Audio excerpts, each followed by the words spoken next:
Got to be real.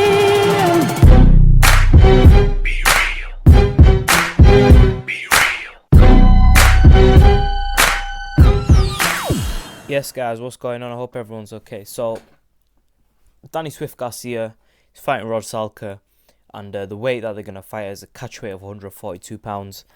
And the thing is that I did an interview with Mauricio Herrera. We discussed this fight a little bit. I did an interview with Rod Salka, and we discussed this a bit. If you haven't checked out them interviews, just type in Rod Salka Be Real TV on YouTube. It'll come up. And type in Mauricio Herrera Be Real TV.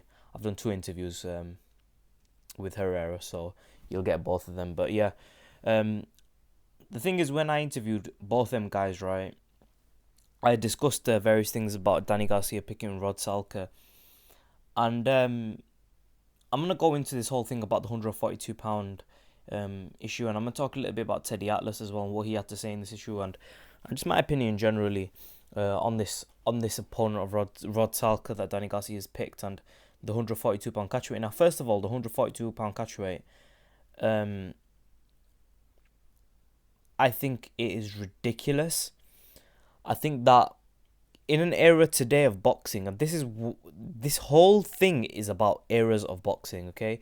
Because in this era of boxing, 142 pound, you should not. See, I like Danny Garcia.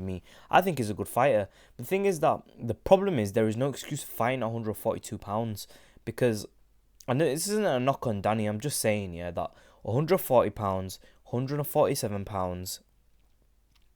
I mean, you should be able to at least hit one of them weight divisions, because back in the day there was fewer weight divisions, and me personally, if I could change things about the sport, one of the things would be lesser weight classes. I think that there are too many weight divisions in boxing at the moment. I think that 140, 147 should be one weight class, to be honest with you. I don't think there should be this many weight classes, and if you're having to do a catch weight at 142 pounds, I think that's a bit stupid, if to be honest with you.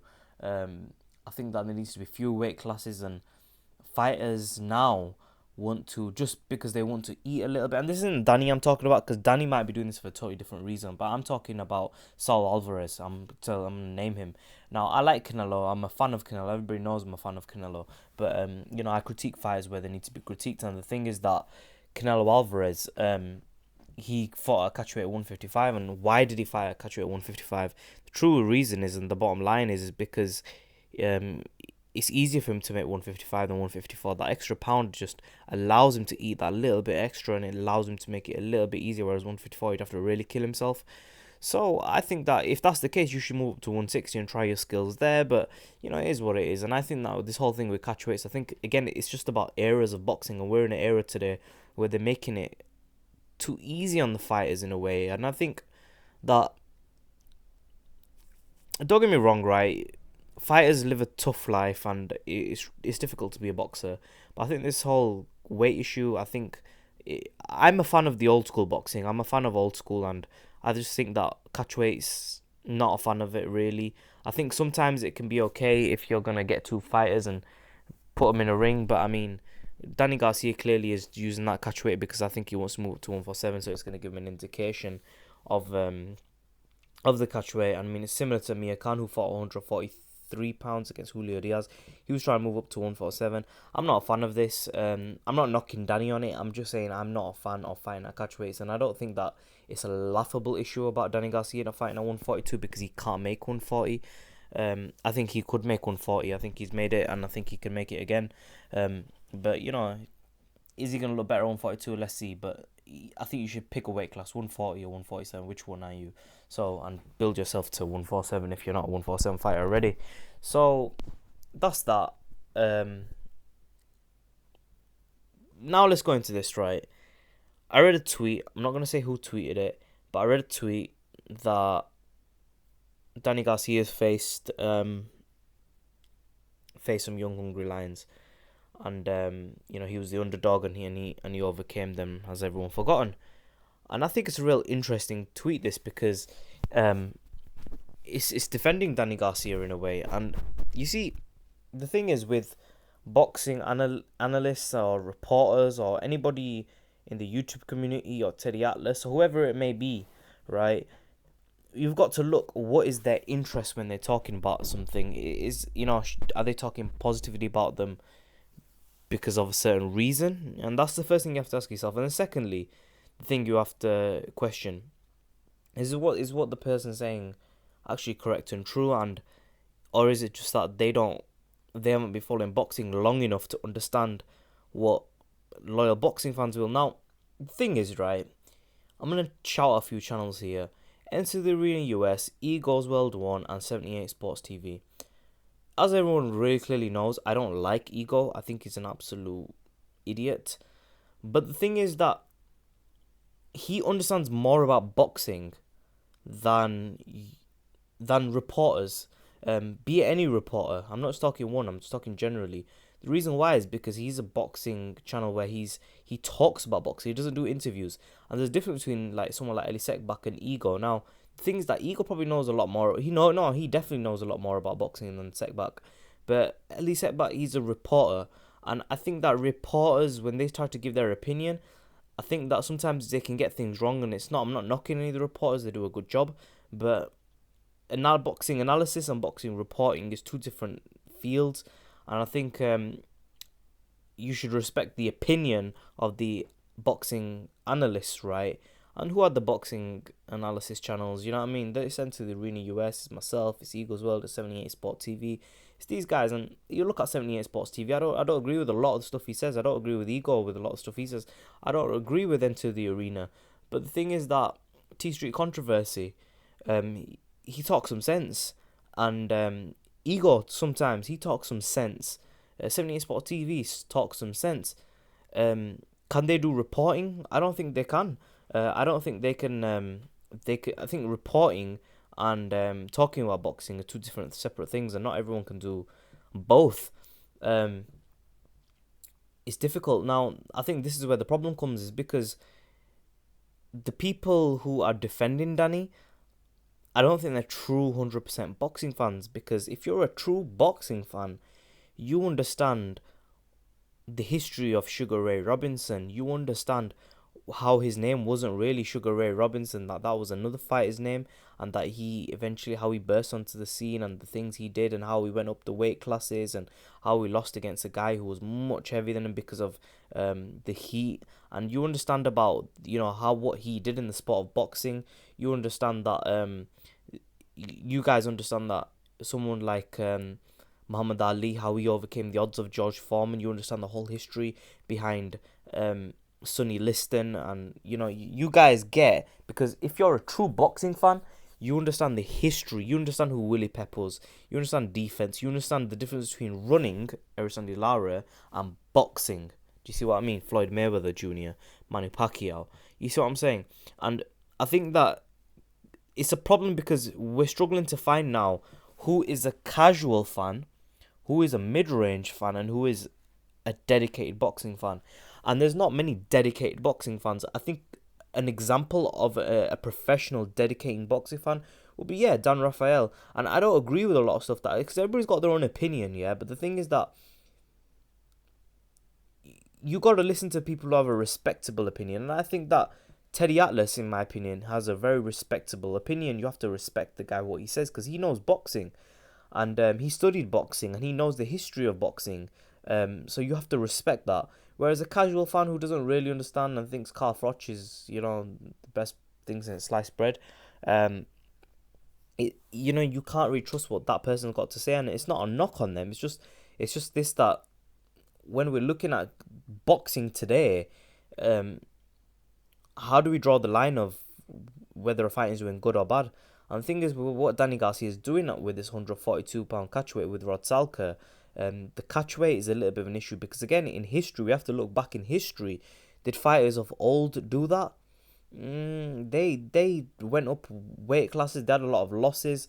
And boxing is a sport where we love to look at the history of boxing because it's such a rich history, right? And I think you should pay homage to the history of boxing and pay respect to the history of boxing, not disrespect it by fighting a person who is ranked so low. And you see, Rod Salka is a good fighter. Don't get me wrong, Rod Salka is a very good fighter. And we know in boxing in history, a person like Joe Louis had It didn't fight the best of opponents a lot of the time. A lot of fighters didn't fight the best fighters out there. Ali was criticized once upon a time for taking not the best, but then we saw overall in Ali's career who he fought and who he didn't fight, and he fought some exceptional fighters. And I think that today the problem is that casual fans and mid-range fans and the fans who don't understand history of boxing, if you don't understand the history of boxing, you can't watch a black and white videotape from start to finish of a good boxer like Willie Pep, and you can't watch that, then you're not really a true boxing fan. You are what we call a mid-range fan, not a casual fan, because a casual fan is someone who flicked on Carl Froch versus George Groves and thinks that Carl Froch would beat Andre Ward in a rematch, something along them lines, right? And people who think that Carl Froch was winning the fight against George Groves, or that Erison De Lara won against Canelo Alvarez. But everybody's entitled to opinion. But that's what we call casual fans. Mid-range fans are fans who, and I'm not talking about everyone, but with opinions of Froch and Groves and Lara and Canelo, but I'm just talking generally. You know what I'm trying to say. But yeah, so this is the problem we've got. And I think that Danny Swift Garcia fighting Rod Salka, I think it's disgraceful to boxing. And I don't think that Rod Salka has necessarily a very bad record on that he's a rubbish fighter and that he doesn't stand a chance. I'm not saying that. I think that Rod Salka actually poses stylistically a difficult fight for Danny Swift Garcia.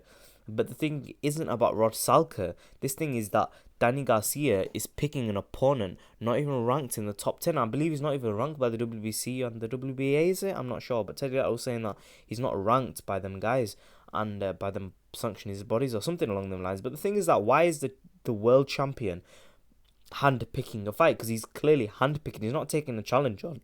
Lamont Peterson was there, numerous fighters were there. He's not taking the challenge. And the thing is, yeah, Danny Garcia has faced Amir Khan. Yes, he did face Lucas Matisse. Yes, he did face a very old Eric Morales. But Morales, who was looking good in the first fight, and Danny Garcia did him. Yes, he faced Kendall Holt, I believe it is. Danny Garcia has faced numerous good fighters, and he has a good amateur record. But why do you need a tune-up fight? Why do you need an easy fight? I mean, why is boxing... I mean, if at the end of the day, fighters are going to fight twice a year, right? Fighters are going to fight twice a year. Why do you need Danny Garcia? Why do you need... And I'm saying this with the utmost respect because Danny Garcia has fought good opponents and I respect Danny Garcia. I don't want to cuss him. And this is not a video where I'm dissing Danny. I respect Danny. But... this is me with my boxing analysis hat on, and I've got to say it like it is. It's Be Real TV, and I've got to keep it real. And the thing is that Danny Garcia is choosing an easy fight. I mean, with the more difficult fights, obviously there were obviously more difficult fights out there on paper, and he should have taken them more difficult fights on paper. The way I feel about it is that Golden Boy, Danny Garcia, whoever it is, right? They're trying to defend Danny Garcia in terms of defending his record.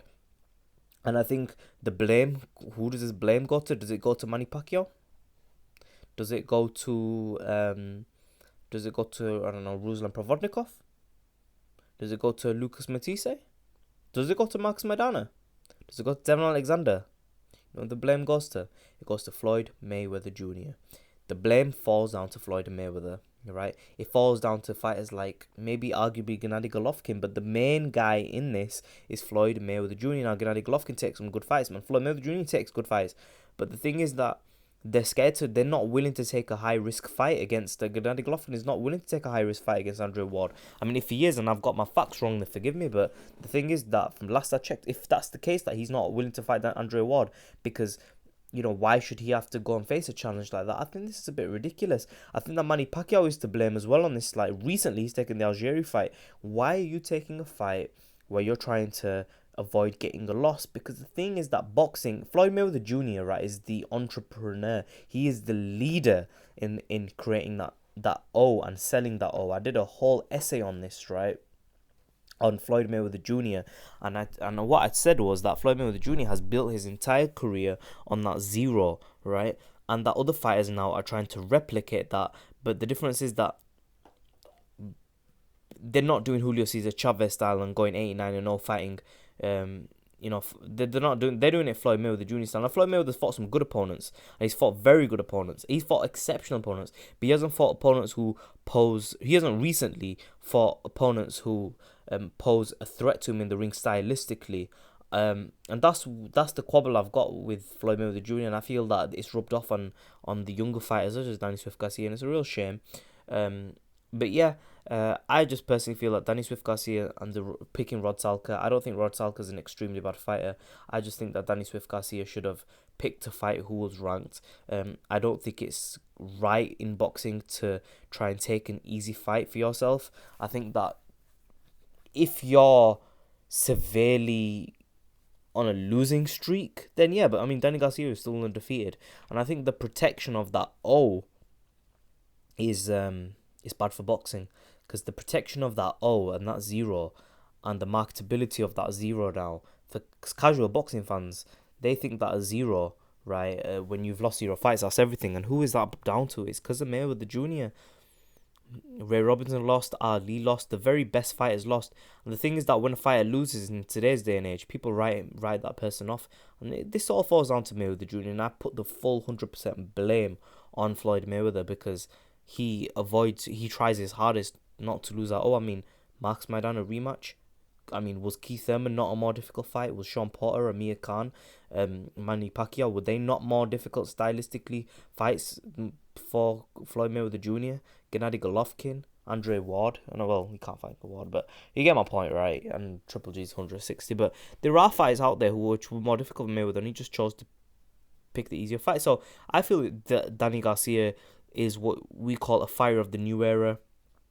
And it's sad to see that the sport we loved, and I'm being very reminiscent of Teddy Atlas, and I'm repeating a lot of things what he said, but he's right in what he said.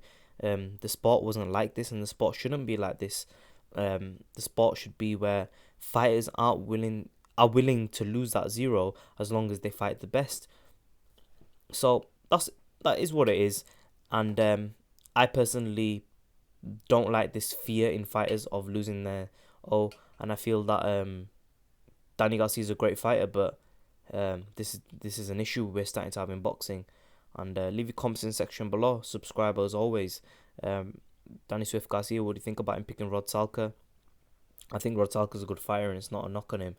Again, it's just I feel that they should have picked. Golden Boy should have picked. Danny Swift Garcia should have picked. He should have said, "This is an insult to me to fight such a lowly ranked fighter. I want someone in the top 10. Give me a top 10 fighter." That's what Danny Swift Garcia should have done. He didn't make no noise about it. So yeah, there was nothing on his Twitter. There was nothing. Comments in the section below. Subscribe as always. Danny Swift Garcia, a great, good fighter, very strong fighter. But this whole scared to lose my zero thing, it's not good. And I think this falls down to fans. It falls down to mainly Floyd Mayweather Jr. Support fighters who have losses, the very best lost. This is why Manny Pacquiao, excluding Chris Algieri, in my books, has more respect than Mayweather, because he took higher risk fights than Mayweather. For him, Timothy Bradley rematch was a very risky fight, very risky. And he took it, so you gotta respect him on that. But then again, see here, he's taking the Chris Algieri fight because he's scared to lose. But being scared to lose and being scared to lose your zero, I think they're two different things. Comment section below, subscribe as always, in a bit, guys.